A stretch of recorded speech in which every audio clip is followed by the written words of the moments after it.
Hey, this is Tom with Fresh Vintage. Today we're replacing the brakes on our 2004 Acura TSX. We have our new brakes here from Amazon. These things are pretty beefy, so we're looking forward to putting them on the front end of this car and see how they do. Let's get started.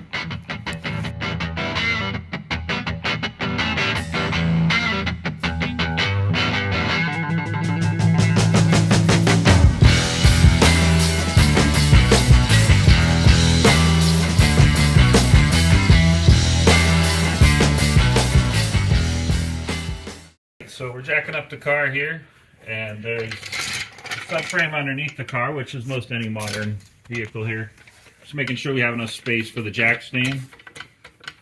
Take your time. Safety is important above all else. And we'll get the other side done here in a moment. Okay. So how does that look?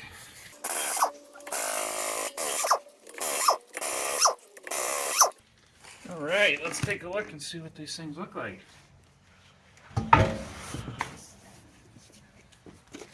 Yep, Dr. Tom says they need replaced. Okay, so 14mm socket, 3/8 drive breaker bar, and I had already broke that free, but there we go, that's free. Alright, so we have our 14mm socket and our ratchet. We also have a 3/8 drive breaker bar. If you don't have a breaker bar and you have a jack with a handle like this, you suddenly have a breaker bar. So honestly, I can't tell you how many times I've done this, and this will get you where you need to go. There you go. We have our caliper bolts out, so we're going to pull this off of here. And make sure you have a bungee cord handy. You don't want to do a brake line job and a brake job at the same time. That's no fun. I'm going to, this way you want to really take a minute and make sure you do this right. I'm going to do this so that that brake hose doesn't rip off of the car. And we're going to go up here.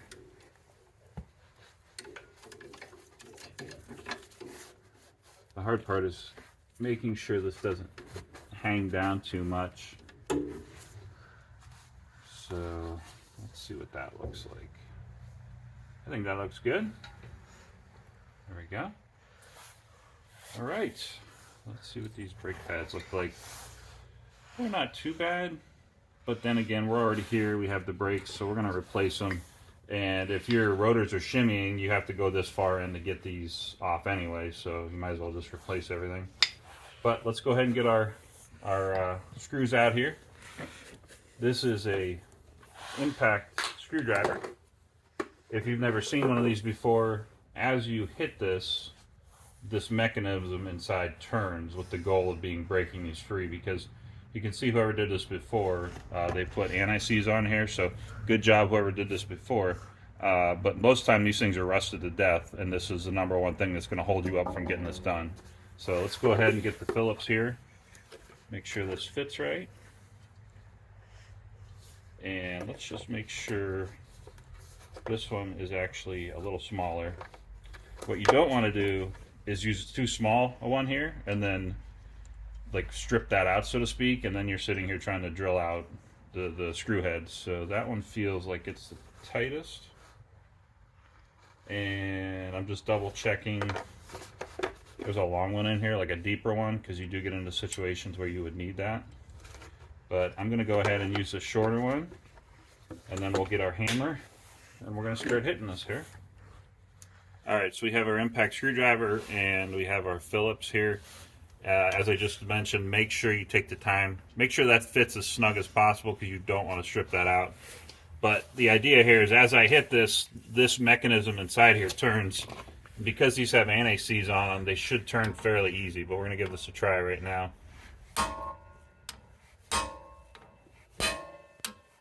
And I can see, you don't want to do this a lot because you are like putting a lot of hit on that, a lot of pressure. I saw that it moved, so let's move on to this one.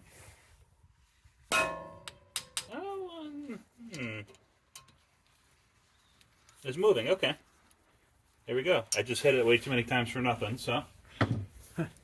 But we'll go ahead and get those unscrewed. and then we'll get the bracket off. The bracket is the next thing to come off. While I do this, there's 2 bolts that hold the caliper bracket on, and you can't get this rotor off without the bracket coming off. We'll find out what size those are here in just a second. But here are these 2 screws, and as with most things I've experienced in the automotive world, it's always these little screws that cause you the most grief. There's that. There we go. And we're going to find out what size those are. Alright, so these are 17 millimeter, and I got my finger, you can't really see it that well, but there's one here and there's one further down, and you're contending with your caliper being here, so you may need to move that a little bit to get this in here. There we go.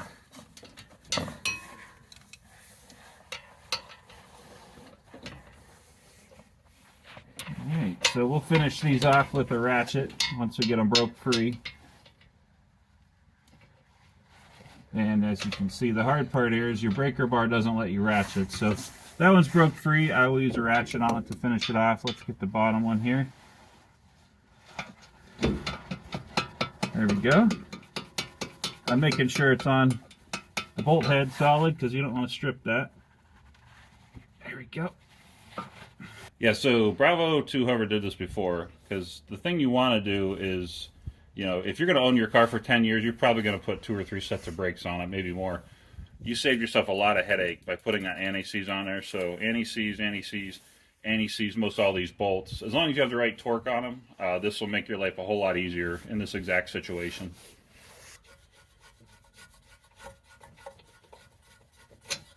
Okay, there's the other one. Be mindful of your brake caliper. It's just hanging there, which is good. It's not like extending the hose too much. And 2 things are going to happen here. This is going to come free, and now your rotor's loose, so it's just hanging on your wheel studs. But here's your bracket. Those threads look like they're solid, nice and clean. Someone hasn't cross-threaded them at some point, so we'll just set that here. And there we go.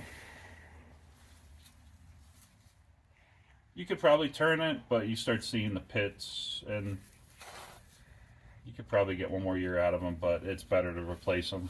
So this looks good. So we're going to go ahead and put the new rotors and brakes on right now. We have our new Powerstop rotors here, drilled and slotted.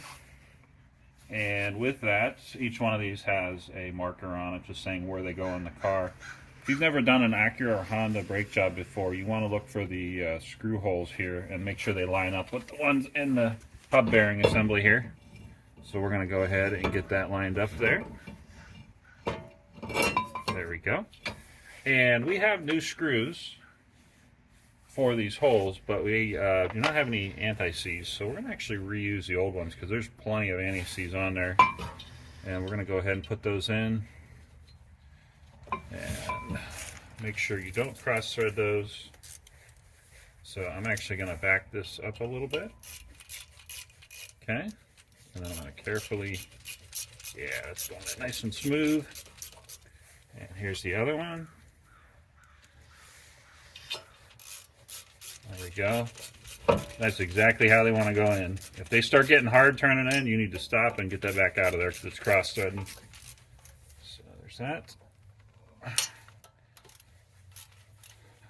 And I'm sure there's a torque spec for these, but I'm going to go with the that's tight and that's tight torque spec. But check your torque spec to be sure.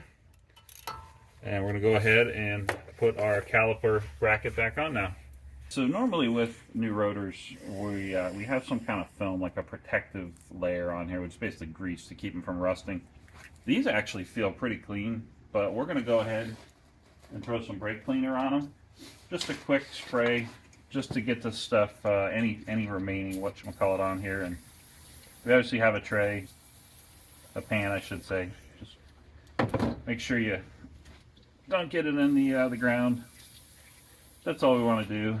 Give it a second, let it drip off of there. And even do this. Make sure you line your holes up.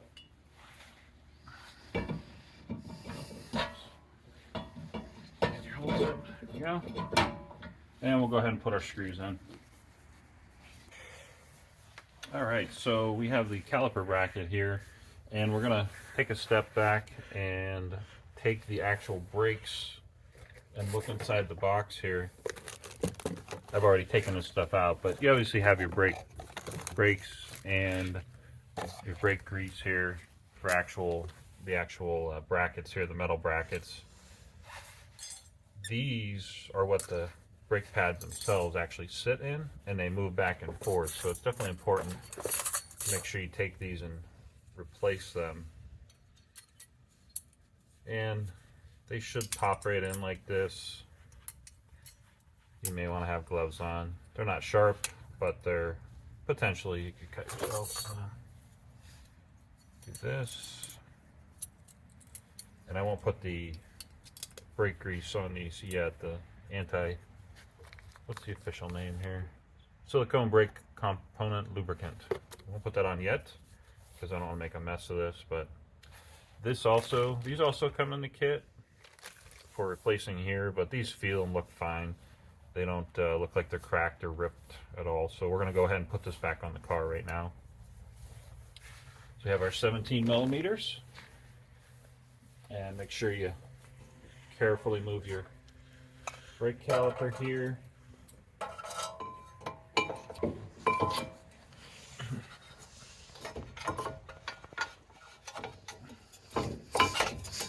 There's that.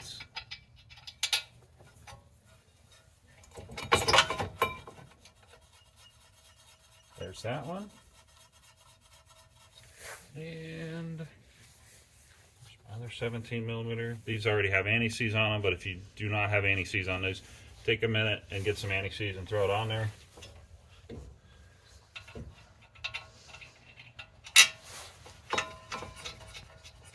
There we go. 17 millimeter. In this case, a 1/2 inch drive.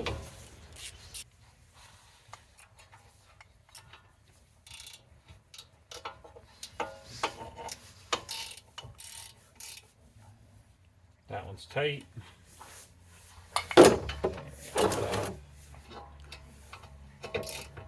This one. So I got those most of the way out with my fingers. Now make sure you look up the torque spec on these.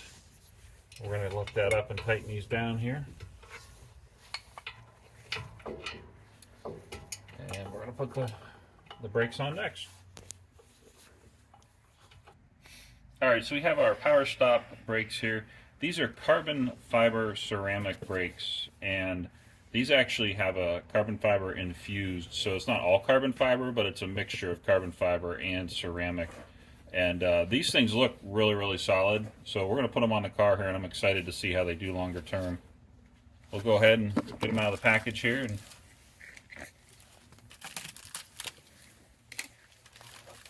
So earlier I was talking about the silicone brake component lubricant, if I can read that correctly, and you want to put that, you can put it in here. A lot of times I like to actually put it on the end right here, just so that it is actually touching the brake pad as you put this on, so these things are so they can move back and forth as needed. Go ahead and put these on now. You can compare these to the old brakes if you'd like, but you normally need one like this and then one with the anti-squeal device here. So don't try to put both of these on one side, because that's not going to be a good day for you. So, but we'll go ahead and put these on now. A little bit of this. It's actually not that much in here.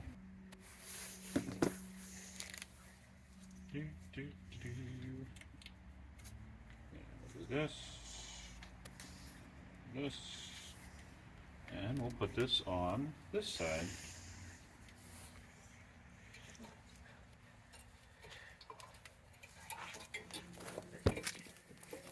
Kind of hard to see in there, but there's always going to be that one that gives you trouble. There we go. There we go.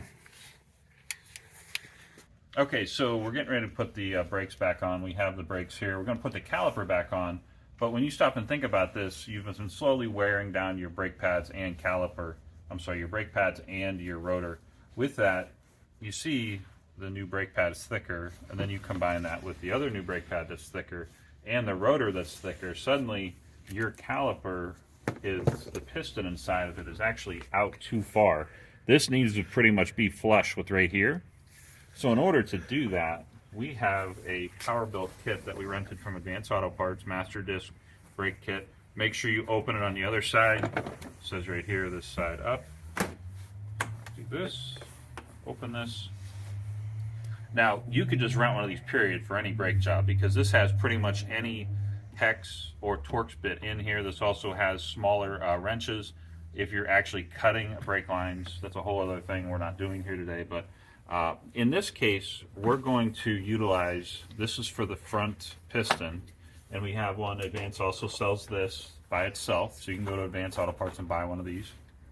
But this one is for the actual front brake piston, and then this kit here, you kind of build one for the rears because the rear is a little different. But in this case, we're going to go ahead and use this, and we're going to put it on the actual caliper, and we're going to push that back in right now. Okay, so in this case, we thought in the kit there was an actual metal plate that would actually work on this, but we're going to go ahead and use the original brake pad here. And this, get this tight. Do your best to make sure this is centered perpendicular, parallel with the actual piston. You're going to bottom out, like it's going to get tight, and that feels, you could keep going, but it doesn't really, there's no reason to. So that piston is in as far as it's going to go. So take that out, and here's your key test.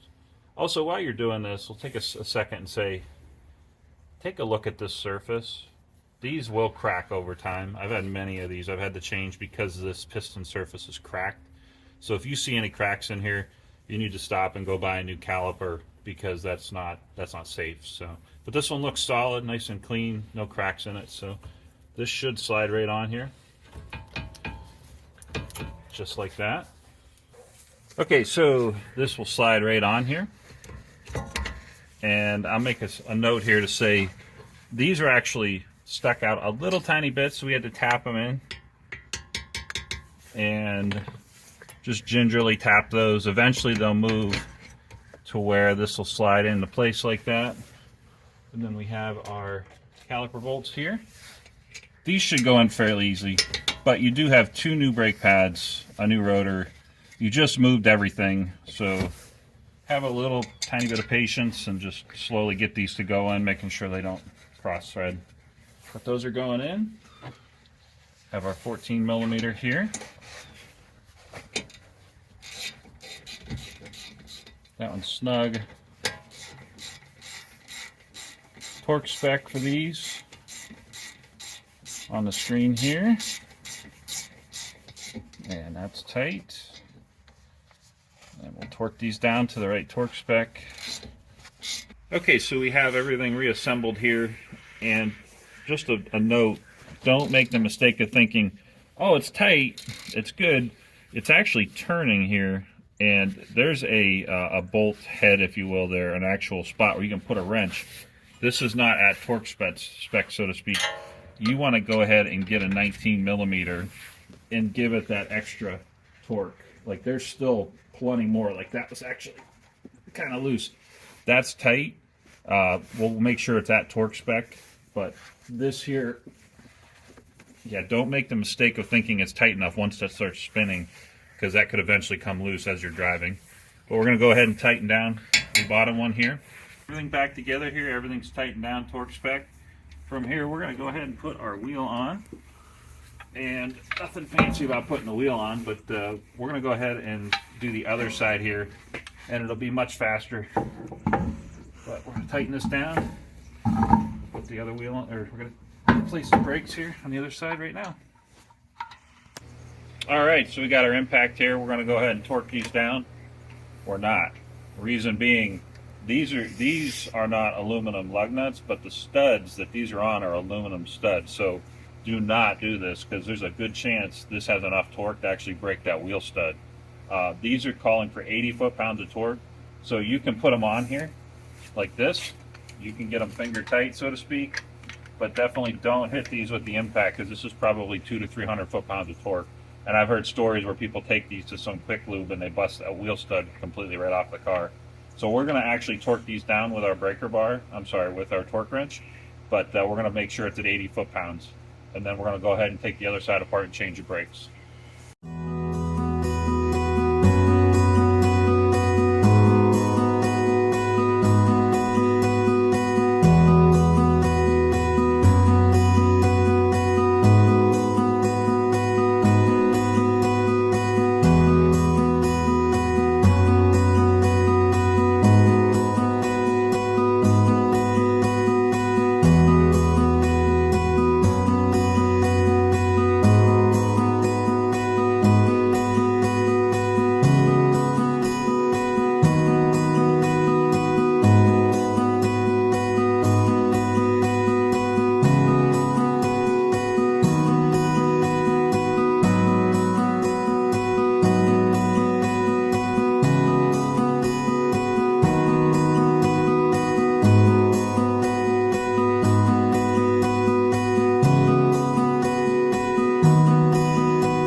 Back together here.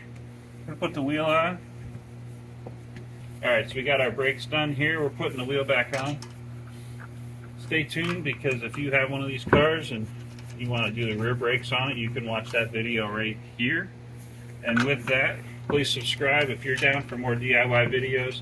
If you love muscle cars as much as we do, if you want to see classic cars, if you want to see JDM cars and DSM cars, this is your place to be. So please subscribe, and thanks for watching.